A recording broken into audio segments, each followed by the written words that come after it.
Class 12 physics का एक important question करेंगे। क्वेश्चन में कह रहा है कि एक समांतर प्लेट संधारित्र की प्लेट का व्यास 6 सेंटीमीटर तथा उसमें परावैद्युत के रूप में वायु है। यदि इस संधारित्र की धारिता 200 सेंटीमीटर व्यास वाले गोले के समान हो तो इसकी प्लेटों के बीच की दूरी ज्ञात कीजिए। तो सबसे पहले हमें जो क्वेश्चन में दे रखा है उसे हम लिख लेते हैं। तो हम समांतर प्लेट संधारित्र के लिए लिखते हैं। पहले यहाँ पे हम लिख लेते हैं, दिया है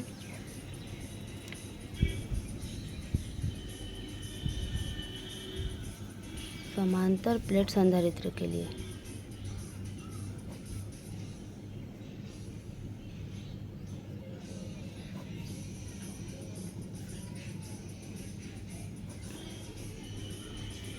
तो इसमें प्लेट का व्यास जो दे रखा है वो है 6 सेंटीमीटर।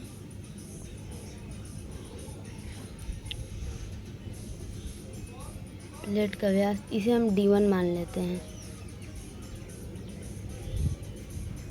ये हो जाएगा 6 सेंटीमीटर। तो इसकी हम त्रिज्या भी निकाल लेते हैं। ये हो जाएगा प्लेट की त्रिज्या।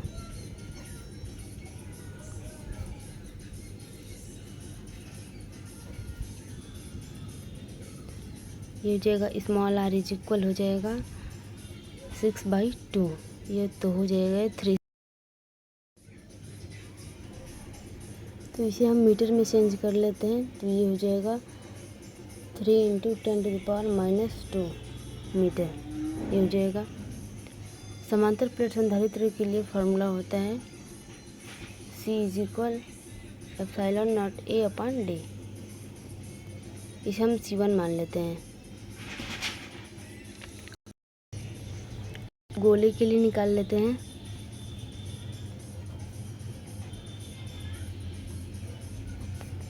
गोले का व्यास हम दे रखा है 200 सेंटीमीटर।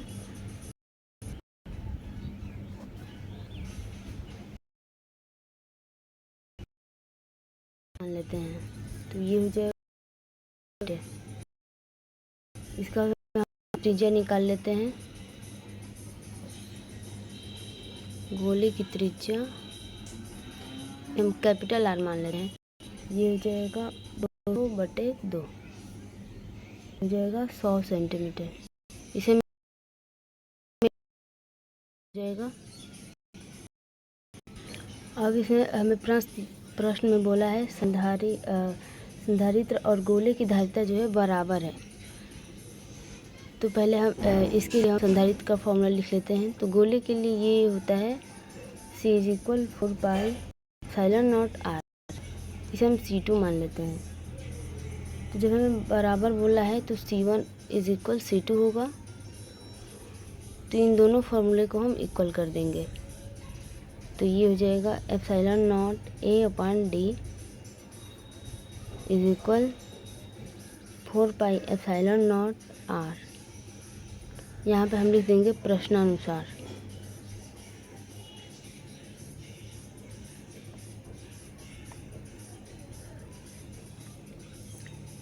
संधारित्र की धारिता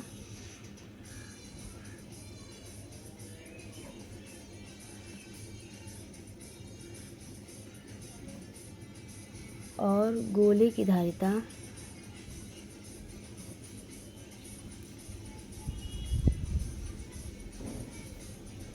बराबर है, इसलिए C1 = C2 हो जाएगा। तो यहाँ से जो ये कर दिया। तो यहाँ पे हम सबसे पहले देख रहे हैं कि ये एरिया है। तो एरिया तो हमें दिया ही नहीं है। तो सबसे पहले हम एरिया का फॉर्मूला लिख लेते हैं। तो समांतर प्लेट संधारित्र के लिए एरिया का फॉर्मूला होता है πr²। तो यहाँ से हो जाएगा ε0 πr² / d = 4πε0r। यहाँ से ε0 पाई और यहाँ से ये कट जाएगा। तो यहाँ पे बच जाएगा r² / d = 4r। हमें प्लेटों के बीच की दूरी निकालना है, मतलब कि हमें d निकालना है। तो सबसे पहले हम यहाँ पे लिख लेते हैं d इज इक्वल हो जाएगा, यहाँ से ये डिवाइड में आ जाएगा और ये ऐसे चल जाएगा, ऊपर चला जाएगा, तो ये हो जाएगा r स्क्वायर अपान 4r, ये हो जाएगा। अब यहाँ पे हम सभी मानों को रख देंगे, तो ये हो जाएगा 3 इंटू 10 टू द पावर -2 का स्क्वायर अपान 4 इंटू ये हो जाएगा 1। तो इसका हम स्क्वायर कर देंगे, तो ये हो जाएगा 9 इंटू 10 टू द पावर -4 अपान 4। तो इसको 9 को डिवाइड करेंगे 4 से, तो ये हो जाएगा d इज इक्वल हो जाएगा 2.24 into 10 to the power -4 meter. ये हो जाएगा हमारा final answer. Thanks for watching, मिलते हैं नेक्स्ट वीडियो में।